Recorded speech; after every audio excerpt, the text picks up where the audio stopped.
Vous vous prenez au jeu finalement, on dirait comme... Vous voyez, et d'ailleurs je ne suis pas forcément fortiche, hein.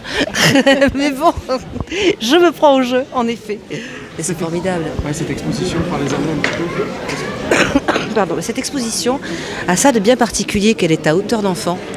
Et qu'en fait il s'agit d'appréhender à la fois les couleurs, les volumes, les formes, et puis en même temps toute la logique de la composition des tableaux. Et je pense qu'à la fin de l'exposition, lorsque les enfants arrivent là-bas, ils ont le petit chapeau avec la petite blouse de peintre, et je pense qu'ils se prennent déjà pour des peintres en devenir.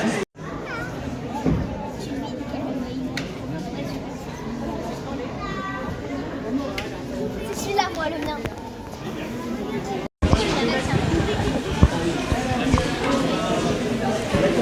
Qu'est-ce que tu es en train de faire? On écoute des bruits et on doit trouver l'image. Ouais, tu as reconnu l'image? Oui. C'est laquelle d'après toi? Celle-là, c'est celle-ci. Ok. Qu'est-ce que tu en penses de cette exposition? Est-ce que ça te plaît?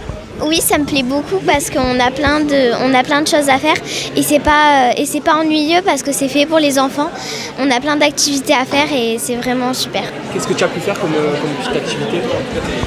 Toutes les activités que j'ai vues, Ouais, comme quoi? comme ça,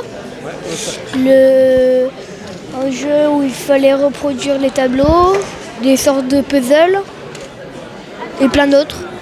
Qu'est-ce que tu es en train de faire là? Tu sais ce que tu es en train de faire? Là, il faut trouver les formes qui correspondent au tableau et après ça se projette là. Qu'est-ce que tu en penses de cette exposition, elle te plaît? Bah ouais, elle est bien parce qu'il y a des activités pour les petits et les grands et voilà. On va avoir une exposition avec 130 œuvres de Cézanne qui va être somptueuse, et puis dans le même temps évidemment la réouverture de la Bastille du Jas de Bouffan avec une scénographie dans le grand salon qui va expliquer tout ce que Cézanne a pu y peindre et comment il a appris à devenir peintre finalement. C'est ça. Avec un joli parc, bon, qu'on n'aura pas tout à fait terminé, mais ça c'est pas très grave. Et ensuite évidemment l'atelier des Lauves qui est encore en travaux mais qui lui aussi ouvrira ses portes à ce moment-là.